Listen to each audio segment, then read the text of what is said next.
there are youngsters now showing interest as a career to join real estate. So, what advice would you give these young professionals who want to join real estate? Ideally, you would be in a joint development partnership Hmm. with a larger group, or you Hmm. would be ideally washed out, because the larger ones have made phenomenal cash flow in the past 2 3 years, where they've Hmm. been acquiring left, right, and center. And I see the industry getting streamlined quite a lot. So, lastly, I'll start my rapid fire. So, this rapid fire is quite famous in our series because here the viewers get to know a bit personal side of you. Yeah. So, let's start. So, what's your favorite real estate project that you have worked on? Aradhya one, that's at Tardev. Hmm. That's one of my favorite for a very specific reason, that it's going to be probably the tallest tower of the country, Yeah. and this is the first structure which has crossed 1,000 feet height. So the kind of technologies that we've used, the design that we've used, and in fact, I'm very proud to say that I would be one of the only developers in the world who has designed the towers in the shape of our own logo. So the building completely resembles the Hmm. MICL arches, Nice. and that's how the building is going to look like. So, can you share your dream project location? I would love to work at Malabar Hill. Right. In one word, describe your leadership style. Supportive.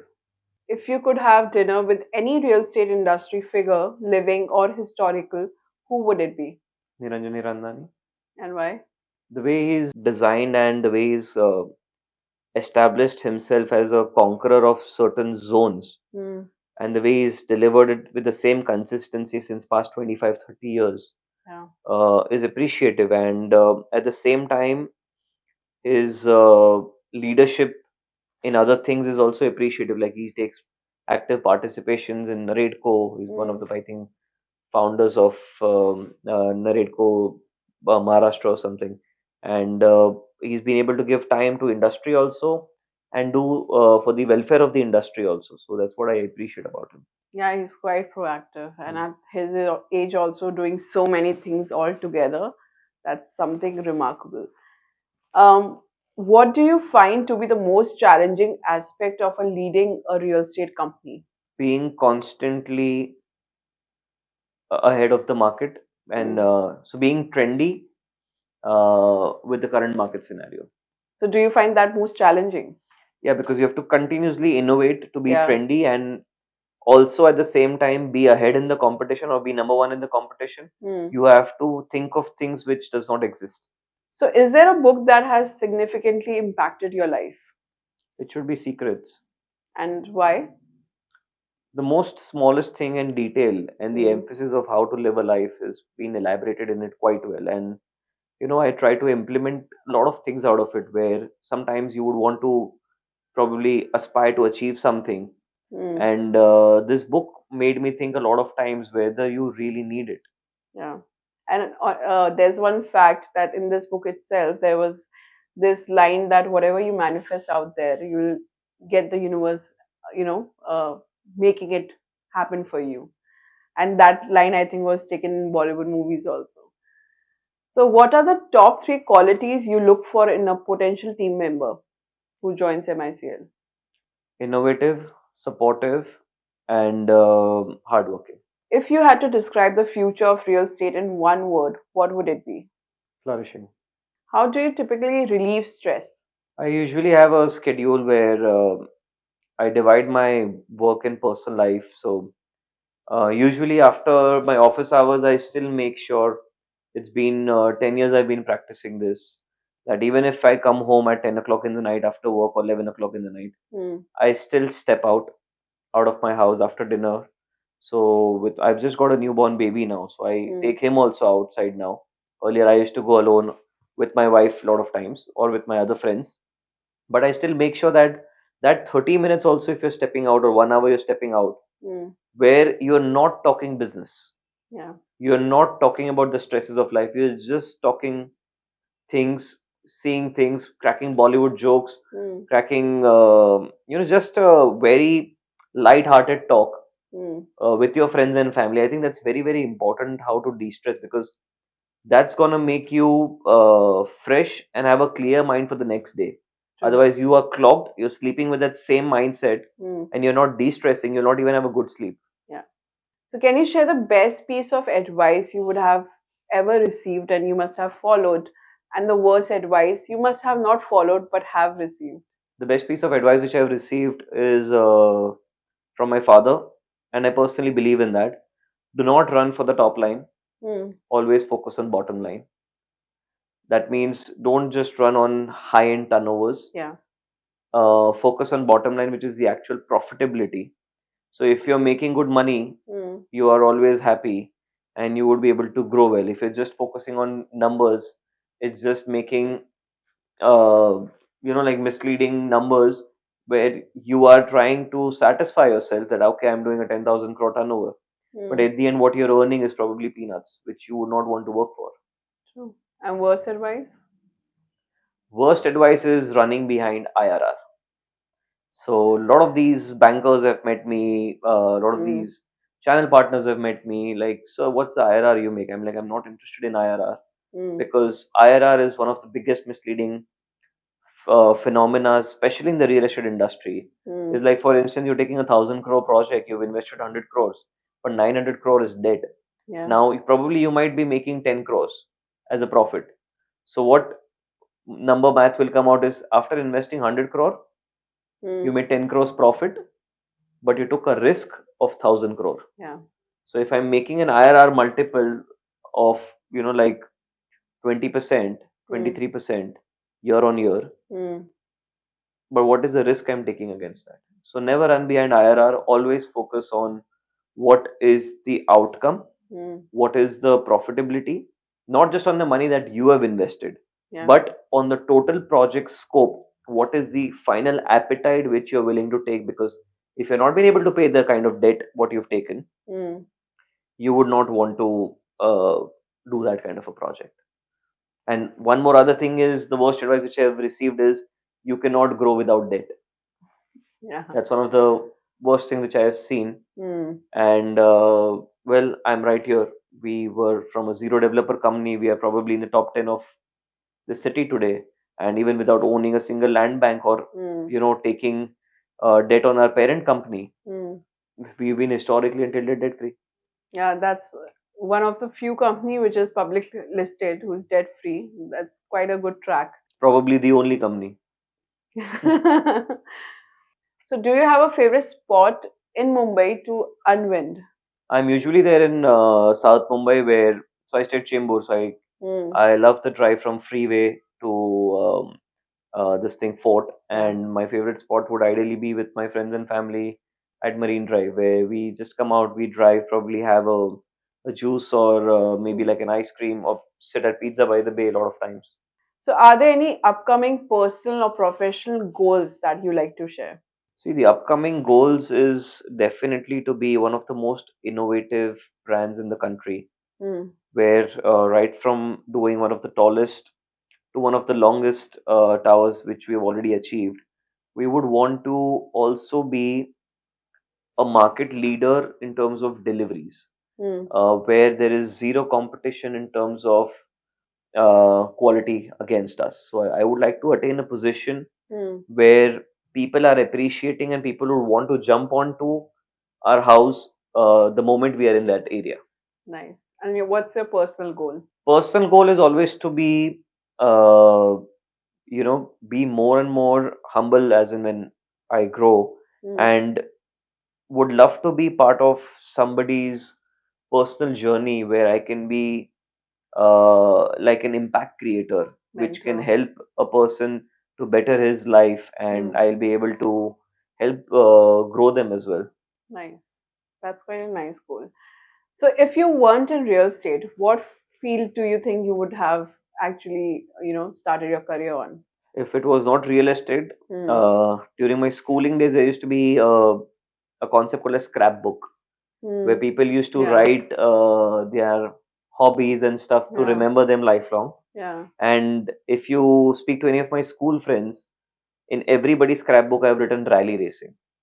Acha. So Okay. I'm a Nice. full time into cars. I'm a car Hmm. fanatic, and I love driving cars. I've driven cars on the glaciers. I've driven cars on the Formula One circuit. Mm. I'm a big car collector personally myself, and I always wanted to become a rally racer.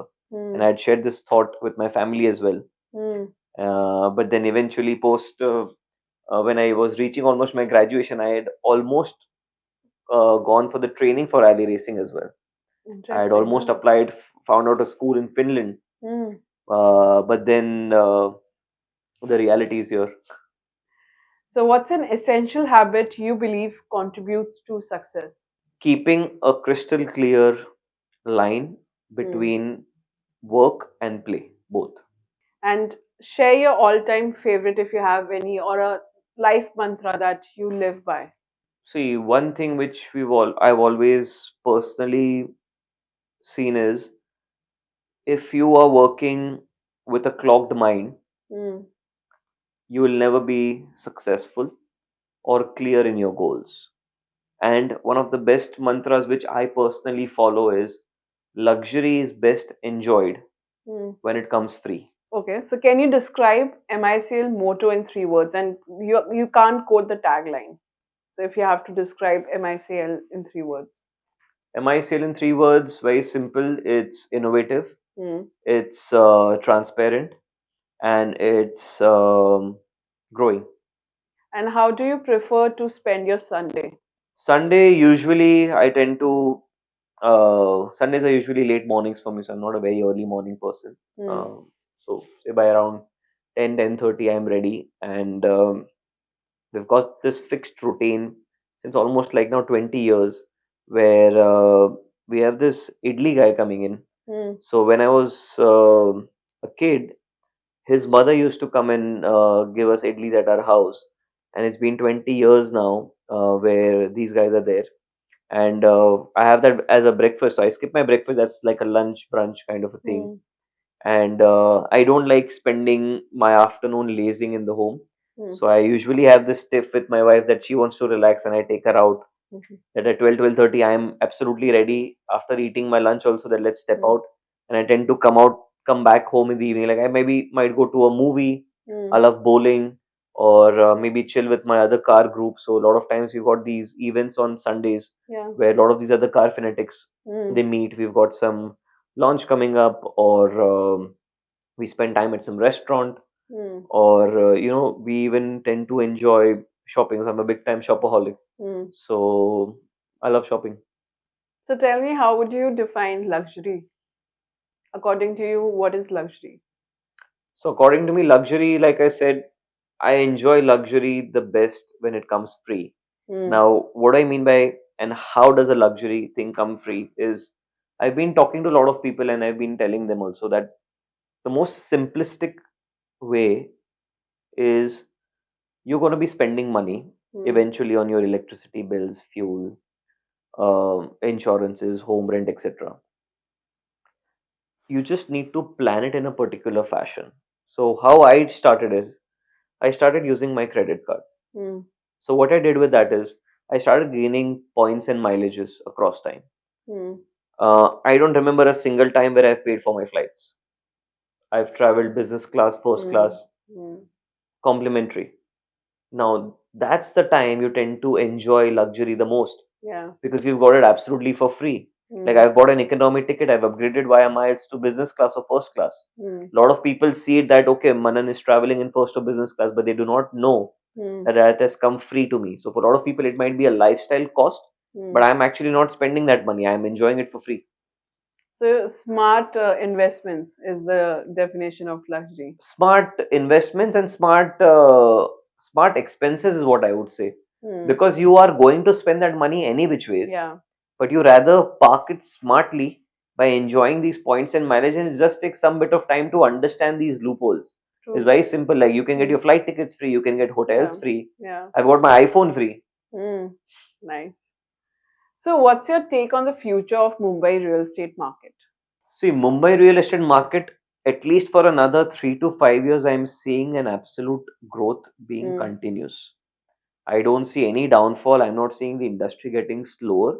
Mm. And the biggest transition shift, what I'm seeing is the rise of giants where the smaller players are gonna get eaten up and taken over by these larger players. Yeah. So ideally, you would be in a joint development partnership Hmm. with a larger group, or you Hmm. would be ideally washed out because the larger ones have made phenomenal cash flow in the past 2 3 years where they've Hmm. been acquiring left, right, and center. And I see the industry getting streamlined quite a lot Hmm. Hmm. because larger ones tend to also have a lot of streamlined methodology in construction, in quality, and all. I see the industry becoming more cleaner, Hmm. more organized fashion, where these unorganized players, even because of RERA, they fear to come in front. Yeah. Like today, when if you are a JV partner, you are answerable in RERA. Yeah. So they tend to either be acquired or Hmm. not be in the face front of it. So I'm seeing a very controlled and flourishing industry, of course, in terms Hmm. of sales and numbers. But at the same time, I'm seeing a regularization, in fact, happening because the Maharashtra government is doing an excellent job in controlling these things and introducing a lot of these circulars, which Hmm. defines the industry, which was very much required long back. So you're saying these giants which are getting bigger in few years in Mumbai real estate, would we see monopoly game happening then? Nobody has been able to win Mumbai in past Hmm. 100 years. Hmm. You might be the largest player in the country, but still you cannot win Mumbai because Mumbai's dynamics changes Yeah. every few years. Earlier, economical was happening. Now the luxury is moving. Tomorrow Hmm. there might be something else. So nobody can predict and be a conqueror. Yes, you will see the larger players having a good portfolio, but I don't see because every time I was never a developer, Yeah. Hmm. and there were players who were there since 50 years, 60 years in the market. Hmm. But I've been able to grow myself to that level where today we are having 10 million square feet of a portfolio in Mumbai city without owning a single piece of land. Yeah. So there might be a lot of new age developers like us Hmm. who will create their pathway and come at the very top, where Hmm. I feel industry will be easily accepting them because there's too much on the plate for Hmm. everyone in Mumbai. So lastly, I want to know from you, especially you're from the real estate background, there are youngsters now showing interest as a career to join real estate. So what advice would you give these young professionals who want to join real estate? So, see, when you want to join real estate business, what I have learned and what I personally follow is you have to be getting inspired by the world. People love things which are not easily available in their vicinity or something which they've never seen before. So always take inspiration from the world, which is what I personally do, and have a lot of research and analysis always ready. So when you're designing a house, when you're designing a project, when you're designing landscape, you are the one who would be guiding the principles in the business, even if you are new. How I crafted my journey is by getting the innovation in the industry which was not existing. So a lot of things where I took my inspiration from. It might be YouTube, it might be Pinterest, it might be Instagram, it can be anything. But you will have to have your research and analysis thorough when you're designing these things.